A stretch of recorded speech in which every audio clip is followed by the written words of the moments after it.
want to end this. I can fight. Better than any of us. People don't want to be informed. They want to feel informed.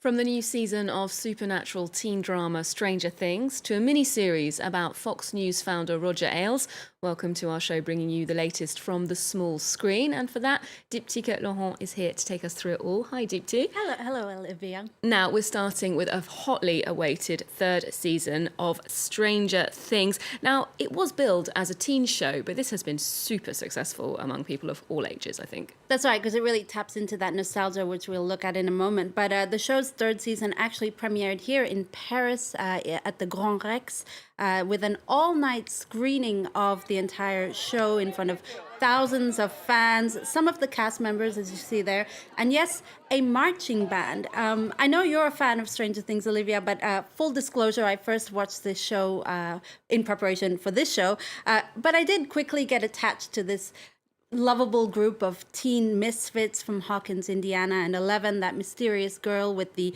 bleeding nose and the telekinetic abilities, very Stephen King-esque. Season 3, much like the previous seasons, has new monsters, a few new characters, new villains as well, and it's set in 1985. As you mentioned, it's a big nostalgia trip for those of us who do remember the 80s, so let's take a look. It's building something. No matter what happens, we have to stop him. Together. Now it's time. We're going to end you. We're going to end your friends. Then we are going to end everyone. Now, it's hard not to notice that those protagonists who started off as little children have grown up quite a bit over the course of the season. That's right, they're fully fledged teenagers now, complete with deepening voices, raging hormones, and changing bodies.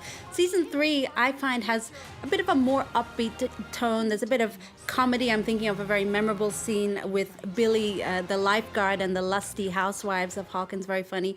Also helps that the showrunners have swapped out the spooky gray setting of the late fall in the previous seasons for the more pop colors of a midsummer season. There's also a lot of diversity in this season. There's a new queer character. The Demogorgon monster is the Mind Slayer now. There's a lot of CGI enhanced exploding rats, zombified residents, Russians in white coats doing mysterious things in a shopping mall setting. They've also really ramped up the 80s nostalgia, Olivia, starting with the shopping mall, but also the ice cream parlor, the gigantic telephones, the music, the hair, the outfits, everything. And given the massive reach of Stranger Things, I can imagine that it's a marketing dream as well. It is. Actually, a New York Times report found that Netflix has agreements with 75 different brands just for season 3 of Stranger Things alone.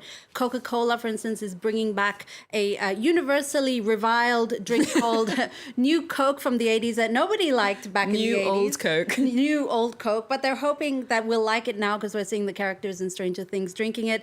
Polaroid, perhaps riding on our unquenchable thirst right now for all things old, has brought out an upside-down camera, and H&M is collaborating to release a poolside Stranger Things collection paraded by one of the actors who plays Billy in Stranger Things. Of course, that's for people young enough to have to buy the things again, maybe not myself.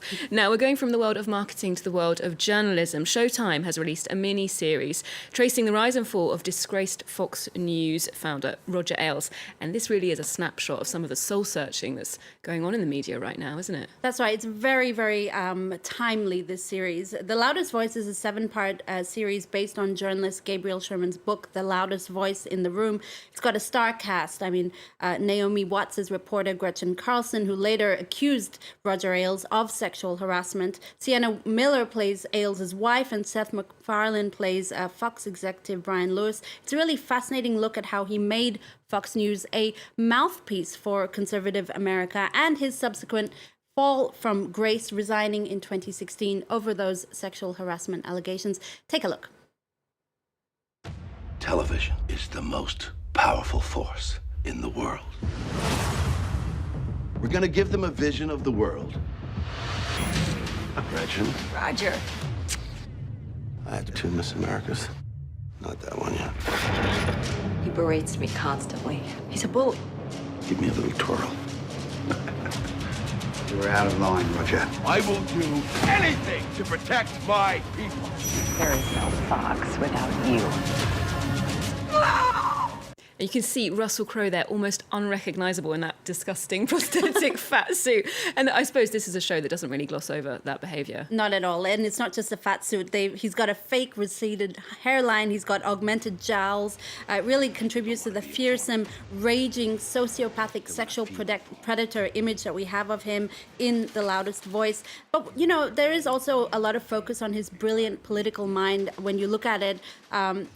It's kind of brilliant, Fox News. It was a conservative competitor to CNN that, against all odds, tapped into disenfranchised, rural, white America and changed the news landscape forever. I found the show a little bit rushed. They do crunch down 20 years in 7 episodes. It does come off a little chronological at times. Also, I would have liked a bit more backstory to Roger Ailes' upbringing, something that I don't find they did enough of. Okay, well, we're going back to Netflix now. It's a big month for them with a new sitcom based here in France. It's a family-based comedy. That's right. It's called Family Business by Igor Gottesman. It's the 4th locally produced and casted series for Netflix. The concept is the Hazan business is a family-run kosher butchery in the Marais neighborhood of Paris. The family patriarch, played by veteran French actor Gérard Darmon, wants to sell the business after his wife died. So his son, Joseph, who's played by the very charismatic Jonathan Cohen, we talked about this earlier, comes up with the idea of converting the butcher shop into a weed shop once he learns that France is going to legalize marijuana. So that's the concept of the show. Take a look at just a little bit of the series. Mon père, il était très chaud. J'ai gardé ton idée parce que c'est vendu, c'est fini. Ma sœur, elle a cru en moi direct. Et toi, mais t'es toujours chaud pour être con. Et mamie, elle a suivi. C'était quoi? On paiera des lignes EDF, ça marche. Ça va être cadré, légal, propre. 2,5 millions. Ah ouais, quand même, ouais. Gendarmerie nationale.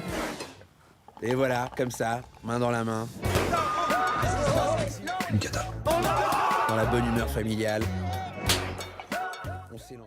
So this series, I found it quite addictive, not unlike drugs. And I did spot the actress from that other international French hit comedy, 10%, or Call My Agent. And she plays the grandmother in this. And Jonathan Cohen, as you said, very charismatic in the main role. It seems like it was a role made for him, really, Olivia. From a casting point of view, Netflix is banking big on Family Business. Liliane Rovert, as you mentioned, from Call My Agent, plays a weed-growing grandma. But all 4 of the main actors are, are French TV and film actors in their own right. So Family Business takes on the half-hour sitcom genre with just 6 episodes, but it does leave you wanting more, which is always a good sign of a show. It's sharp, it's witty, it's very fast-paced. It's got a bit of slapstick comedy, some LOL moments, lots of sarcasm, tender moments. A lot of the plot line is very far-fetched, but overall it's a very entertaining ride, and it's very French. It's got that very French second-degree humor, very self-deprecating, but it should translate well to a foreign audience because it does tap into things like family, friendships, and of course cannabis. Yeah, it's very French and also very Parisian. It's nice to see a different side of Paris.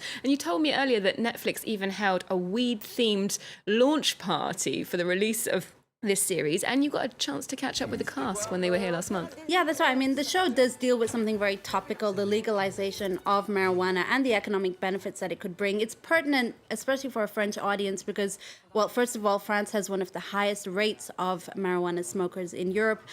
Does the show glorify cannabis? Well, we put the question to the cast when we spoke to them last month. Take a look. The role of this butcher whose business is flailing really appealed to me. A show about cannabis also appealed to me because I was a long-time smoker in my life. This show doesn't glorify cannabis. It's more a means for the characters to making a living. It's a pretext. It could have been anything else. We're not sitting around smoking going, whoa, that's good stuff. There's a season called Weeds that ran for 9 seasons. It's not about glorifying cannabis. It's just a part of the show. It's a business. It's like Breaking Bad. That show is not about glorifying methamphetamines. It's about a guy who happens to know how to make it and all the consequences that brings for him. And disclaimer, they are just decorative, not real cannabis plants we see there. Now we're staying with Netflix for a final fan favourite, the Spanish series Casa de Papel, or Money Heist as it's known internationally. It returns for a 3rd season. That's right, the soapy, slick bank heist at the Royal Mint of Spain became Netflix's most watched foreign language series last year. It's backed by popular demand for a 3rd season, even though the show really does have a 2-season arc. I mean, the bank heist was pulled off at the end of the 2nd season. The new season centers on Tokyo and Rio, who's kidnapped by some unknown attackers as they're on an island. El Profesor gets a group together, Denver, Nairobi, Stockholm, a new character called Marseille, to save Rio. In case you didn't pick up on it, all our favorite hostage takers in Casa de Papel are named after cities. Look, I was a huge fan of the first 2 seasons. This is a new storyline, a new plot. I'll definitely watch it because I'm intrigued, even if I'm a little bit skeptical. Also, if you look closely in the trailer, you'll see that one beloved character appears to make a surprise return, but I'm not telling you who. Okay, well, there's more thieving to be done clearly after a bank heist. Well, let's see if it passes the tests for fans like you, Dheepthi. Thank you so much for joining us today. We'll leave you with a taste of what's to come in season 3 of Casa de Papel. Do remember you can get more arts and culture on our website. We're also on Twitter, Facebook and Instagram. There's more news coming up on France 24 just after this.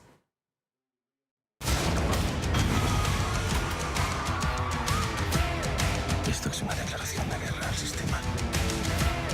Y nosotros somos la resistencia.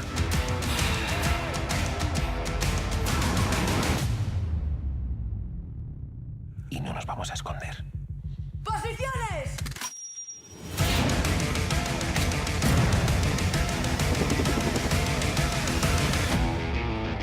Eso ya es la partísima, ¿no? Nunca se ha liado tan parda.